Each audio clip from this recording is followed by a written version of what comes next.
ETF index mutual funds నేర్చుకుని stock మార్కెట్లో రాణించాలనుకుంటున్నారా? వెంటనే ఈ నెంబర్కి కాల్ చేయండి.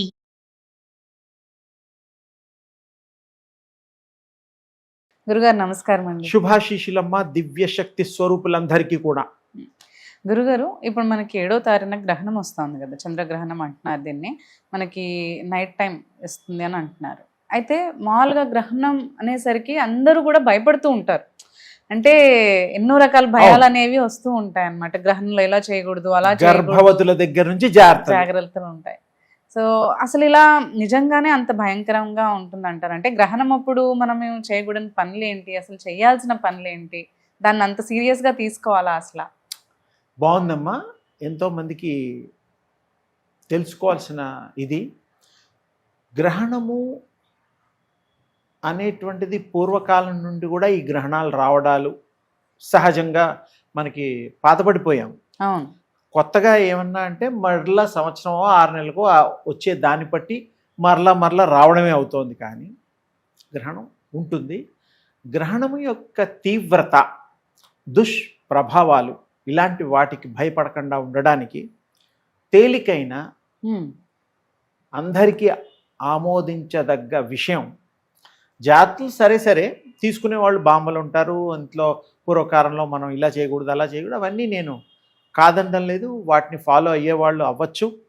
ముఖ్యంగా ఆ కిరణాలు, విశ్వంలో ఉండేటువంటి ఆ గ్రహణ సమయంలో వచ్చే కిరణాలు, అడ్డు తొలగిన తర్వాత ఆ వచ్చే కిరణాలు, విశ్వకిరణాలు, శక్తి కిరణాలు, ఆ వాటి గురించి విశ్లేషంగా మనం ఒక సూక్ష్మంగా చెప్పడానికి మనం చెప్పుకుందాం.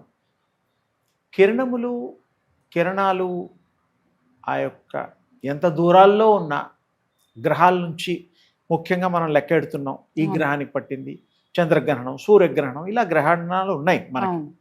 ఏ గ్రహణాలైనా కూడా ఏ మానవుడైతే మనస్సు ఏకాగ్ర చిత్తంతో తనలో తాను ఆ పరాత్ముడి యొక్క అమ్మవారు కానీ అయ్యవారు కానీ ఏ దేవత ఇష్టం ఉంటే ఆ దేవత వాళ్ళు తలుచుకొని మానసికంగా వారిని యొక్క ఆరాధన చేయగలిగిన నాడు చేస్తే సర్వం శక్తిమయం. గ్రహాలకి అతీతంగా ఉండేదే దివ్యశక్తి. ఆ శక్తి ఇంకా అనంతము.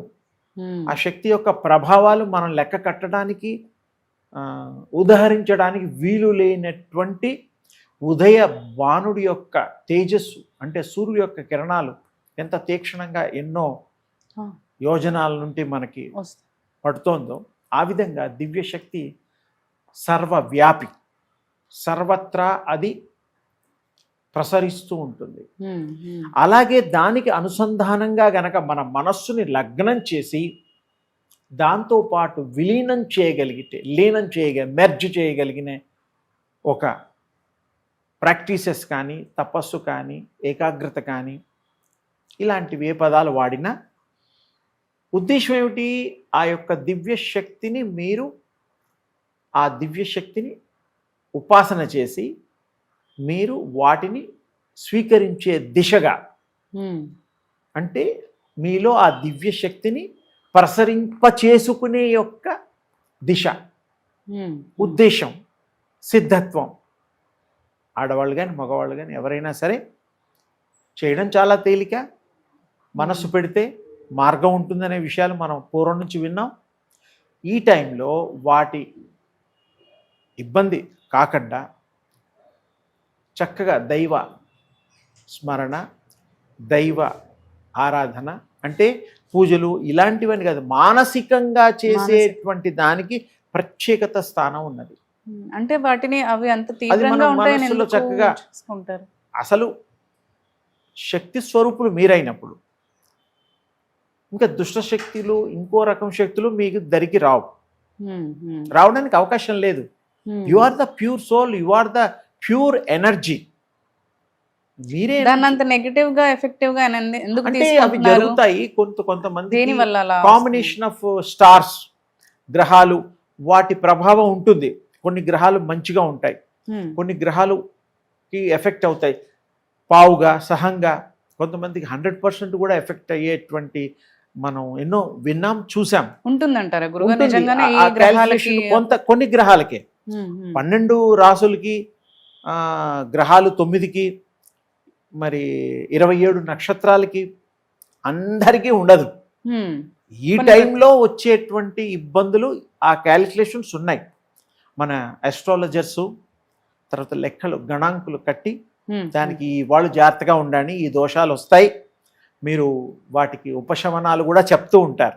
కరెక్ట్. అది చాలా వరకు చేసుకుంటే సూక్ష్మంగా ఇబ్బంది లేకుండా వారు చేసుకోగలిగితే అడ్డు తొలగినట్టు, మనం బాధలు పడకుండా ఉన్నట్టు, బాధలు మన దరికి రావు.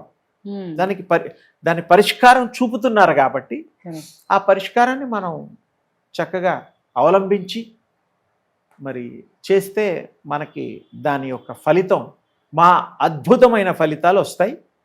తప్పకుండా అన్ని దృష్టిలో పెట్టుకొని మనం చేయకూడనివి అయితే మనం తీసుకోవాలని అంటారు. అమ్మా, చిన్న చిన్న జాగ్రత్తలు ఏవైతే పెద్దవాళ్ళు మనకి చిన్నవి చెప్తూ పెద్దవి ఉంటారు, ఏమైనా ఆ అవన్నీ కూడా ఎఫెక్టెడ్ తీసుకోవాలంటారు. గా ఉండేటువంటి గ్రహాలు నక్షత్రాలు రాసులు వారు వివరించినటువంటివన్నీ కూడాను మనం దృష్టి సారించి దానికి అనుగుణంగా అందరికీ ఆమోదయోగ్యంగానే చెప్తారు వారు పుడమి పుత్రులు. అందుకని మనం అన్ని జాగ్రత్తలు తీసుకుంటే అది తీసుకుందాం, ఏమీ లేదు. అన్నిటికంటే ముఖ్యంగా మహా జాగ్రత్త ఏంటంటే భగవంతుడి యొక్క కృప మనకు కావాలి. అప్పుడు ఇలాంటి వాటికి రాళ్లతో తగిలే దెబ్బలు పువ్వులతో తగులుతాయి, సింపుల్గా. ఇందాక మీరు అన్నారు గర్భవతులు ఇంకా ఎక్కువగా జాగ్రత్తలు తీసుకోవాలి అని అంటారు. అది గర్భవతులు పూర్వకాలం నుంచి కూడా మనం ఆ తల్లులు ఇవి ఆ చంద్రగ్రహణం రోజు సూర్యగ్రహణం రోజు ఇలా నీడలు తర్వాత వాటికి తీసుకునే జాగ్రత్తలు ఇంట్లో వాళ్ళు చెప్పడమే కాకుండా కొన్ని చూడడం ఇలాంటిది కూడా ఉంటాయి. చూడకపోవడం, వాళ్ళని కదలకూడదు అని కూడా చెప్తూ ఉంటారు. ఏంటంటే అది జాగ్రత్త. ఎందుకంటే ఆ రేస్ వచ్చినప్పుడు మనం ఏ పరిస్థితుల్లో ఏ రకంగా మనం వ్యవహరిస్తామో ప్రవర్తిస్తామో అవి చాలా ఇంపార్టెంట్. తినకూడనివి తిన్నా ఇబ్బందే, హెల్త్ ఇష్యూస్ వస్తాయేమో, చూడకునివి చూసినా ఇబ్బందే. భగవంతుడిని చూస్తే ఇబ్బంది లేదు, నామం చేస్తే ప్రాబ్లము లేదు. దైవ నామస్మరణ దైవ చింతన సతతము చాలా మంచిది. మనకి అంతకు మించినటువంటి రక్షణ కవచము లేదు. బుల్లెట్ ప్రూఫ్ అని మామూలుగా పిస్టోల్స్ వాడేటప్పుడు మనం బుల్లెట్ ప్రూఫ్స్ వాడుతూ ఉంటాం, జాకెట్స్. అది మామూలుగా ఎంత మనకి క్లారిటీ ఉందో భగవన్ నామము భగవంత్ శక్తిని మనం దరి చేరినప్పుడు మిమ్మల్ని సురక్షితంగా సుభిక్షంగా సంతోషంగా మిమ్మల్ని ఉంచుతుంది. మీకు ఏ ఇబ్బందులు కలగకుండా ఆ స్వామి ఆ తండ్రి ఆ దివ్య శక్తి మీరు కోరుకుని మీరు నమ్ముకున్న ఆ భగవత్ ఇంటి దేవుళ్ళు వాళ్ళందరూ కూడాను మిమ్మల్ని కాపాడతారు. ఇందులో సందేహం లేదు. నమ్మకం ఆ భగవంతుడు మనకి ఇంటి దేవుడు కానీ మనకి ఇష్టమైన దేవుడు కానీ ఎవరినున్నా వారి కృప మనకి అపారము అమోఘము మెండు. అందుకని తప్పకుండా మనం హృదయంలో ఆ నామం, కొంతమంది గ్రహణ కాలంలో మంత్రదీక్షలు కూడా కొంతమంది ఇస్తూ ఉంటారు, అది కూడా ఉంది. పూర్వం అలా ఉండేది. గ్రహణాలు ఆ టైంలో కొంతమంది చేయడానికి మనం విన్నాం. అందుకని ఎవరి యొక్క ఇష్టము గురువుల యొక్క ప్రబోధము అది ముఖ్యం. దైవ నామస్మరణ సర్వకాల సర్వావస్థలందు చేసుకోవచ్చు. అది మనని రక్షణ కవచంలాగా కాపాడుతుంది.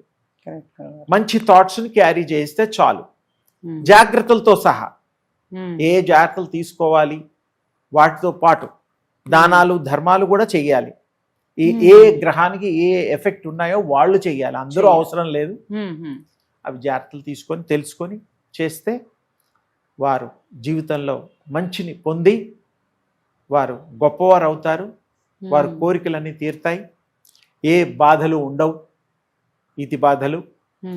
అందరూ సుఖ సంతోషాలతో ఈ సమాజంలో వర్ధిల్లాలని జాగ్రత్తలు తీసుకుంటూ పరమాత్ముణ్ణి ఆ పరాత్పర్ని తలుచుకుంటూ వారు ఈ జీవనాన్ని సాగించాలని మనసారా మనస్ఫూర్తిగా వారి భగవంతుడి కృప వీరందరిపైన ఉండాలని ఉంటుందని దివ్య ఆశీస్సులు తల్లి. ధన్యవాదాలు గారు.